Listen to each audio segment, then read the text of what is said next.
Hi, welcome. I'm Suzanne Castle. This is your Training Tuesday all month long. We've been focusing on strategic self-care, how to uplift our mindfulness, our heartfulness, our restfulness in a way that serves us and keeps us moving forward. And today, I've been thinking a lot about how everyone experiences negative self-talk.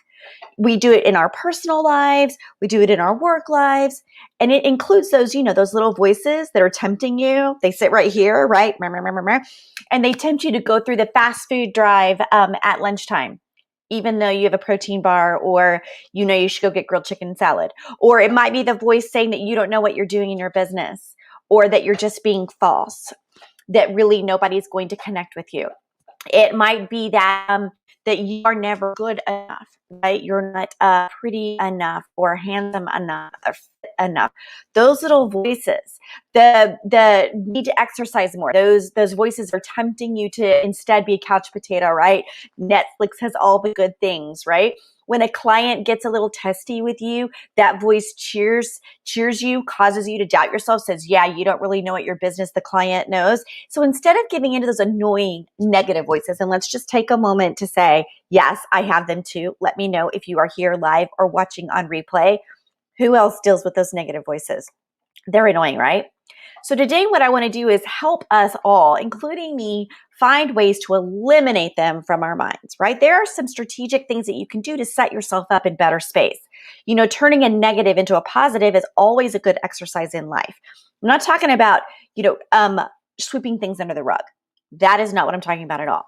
But these tips, they extend to parts of our lives, from businesses, how we show up as a volunteer, how we're showing up in our relationships, how we show up for our own selves. Let's face it, it will help all of your relationships. So the first thing that I want to uplift for you is that definitely so, you want to think about, yeah, you got them too. Yeah, thank you for being honest about that. I think we all do. But the first thing that I want to make sure that we do understand is that in these kind of negative spaces that we get in, the first thing that we want to do is research. Okay, now I know this isn't probably what you're hearing from other coaches or consultants or speakers, but if you know your target market, now I know some of you are in nonprofits, some of you are volunteers, but hear me. Your target market are those people in which you're trying to serve. Right? That doesn't necessarily have to be in business. Your target market, if you're retired, might be your family. Okay. And when you begin to do your business research and you see that other people are attracting positivity, then you know that there's room for what you have to offer. I love competition. Competition's a good thing. So when so-and-so leader over here in this space, church, nonprofit, business, whatever, if they're doing a good thing, one, I value it. It also means that others are serving the population they're called to. And what it does is it goes, okay, I know I can do this too. So I'm going to make my practice different from what other people are doing and see who flocks towards me and how I show up for them. So the first thing you want to do is research. The second thing that you want to do is become your own health advocate. What do I mean by that? If you're plagued with eating health issues, go to the doctor.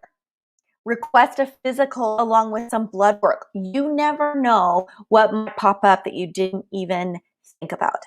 If you've confirmed a health issue, combat that negative self-talk with that concrete knowledge and research again that you must, and hear me clear, you must make changes in order to live a healthy life. It doesn't mean that every single day you're going to do it right. But when you begin to define why you want to get healthy and why you want to live a long life, and you keep that why right here foremost in your mind, then passing that drive-through line will become much easier. And yes, for me, I have my downfalls too. But I have a day and I go, okay, that's a little hiccup and it served a need. And tomorrow I'm going to get back on what I'm trying to do. The third thing that is so important is to plan. Notice I said that 3 times. Plan. If you fail to plan, you begin to fail. Benjamin Franklin. My favorite quotes are, fail to plan, you plan to fail.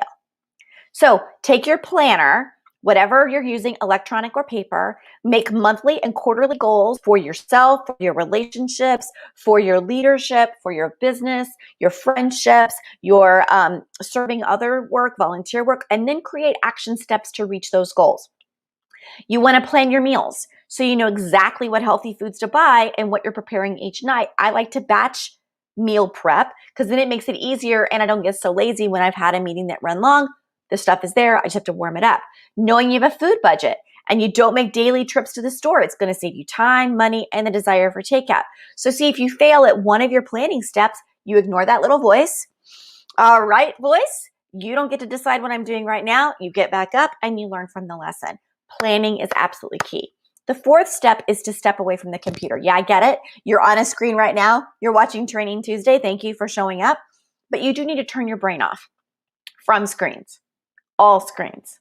So stop reading social media. Stop reading news articles. Take a break. On Sunday, I've been doing this series of, self-care tips. And this last Sunday, I talked about micro breaks. Micro breaks allow your brain to pause, be creative, settle into your soul, and taking breaks allows you to think objectively about the next step for your business, for a relationship, for yourself. So when you eliminate the negative articles, the negative news cycle, negative shows, it lifts the negativity from your body and it allows you to think positively about life in general. When you're in a positive mood, you hear me talk about happiness a lot because it's such a transformative force for yourself. You are less likely to suffer from negative self-talk. So let me tell you something that I did. I was and still am a huge Walking Dead fan. But what I noticed is that when I was actively watching The Walking Dead, I just had a hard time. It's a show about a lot of ethics, pretty much how terrible humanity is to each other. And while it's a show about resilience as well, it can tend to go down the rabbit trail of negativity pretty quickly. So I just had to take breaks. So I would say, you know what? I'm going to watch 4 episodes, 1 a month, and not every week or even every night and binge it. Because I needed to balance that with happier things or documentaries or, hey, reading for joy. And I found myself showing up better in my life and my business when I made that conscious choice. So that's what I mean about stepping away. Okay, the 5th final step I have for you is to practice self-care to alleviate stress. Nothing good ever comes from being stressed out. Can we have an amen there? Nothing good ever comes from being stressed out. Living in a constant state of stress, it burdens your whole body. It burdens your psyche, your mind, your soul. And to alleviate your daily stress, you've got to put your needs first. Your needs first instead of everyone else's. Because you can't put them forward and do well for them if you're not doing well for yourself. So take some time to meditate quietly, to practice yoga or Tai Chi, to journal if that's your thing, to listen to guided meditation, exercise, get outside. Oxygen in the body is a really good way to alleviate stress. Take an Epsom salt bath, whatever works for you, pause and just be. Because when you take care of your body, it will allow you to make confidence decisions, relationship decisions, self decisions, which in turn keeps the negative self-talk at bay. Now, I've been talking a lot all month about tomorrow. Tomorrow is Wednesday, and I'm jumping in more into this very topic with a free workshop at noon Central that will highlight 5 actual tips that you can use without a ton of time, without a ton of money. For those leaders who feel a little bit lost in their work and are struggling with overwhelm, this is for you. These are tips that are going to be easy to implement in your lifestyle. And I hope that you've saved your seat and will join me tomorrow at noon Central. I'm going to drop the link in right now so that if you haven't, you can jump right in. Yeah, nothing ever good comes from stress, but you can jump in if you haven't saved your seat. And here's why you want to save your seat. Because there will be a replay. So even if you're already committed at noon Central tomorrow, by saving your seat, you get the replay. There's a great workbook that comes along that's got some really helpful tips and an assessment that you'll want. So if you need the link, just comment, but I'm putting it right there. Just take a look. strategicselfcare.live, noon tomorrow. I hope to see you. Okay, so today, remember, combat the negative self-talk. You can do it. Stay in the positive space. Relax. Change your mindset. Change your life. I'm Suzanne Castle. This is Training Tuesday. I'll see you soon.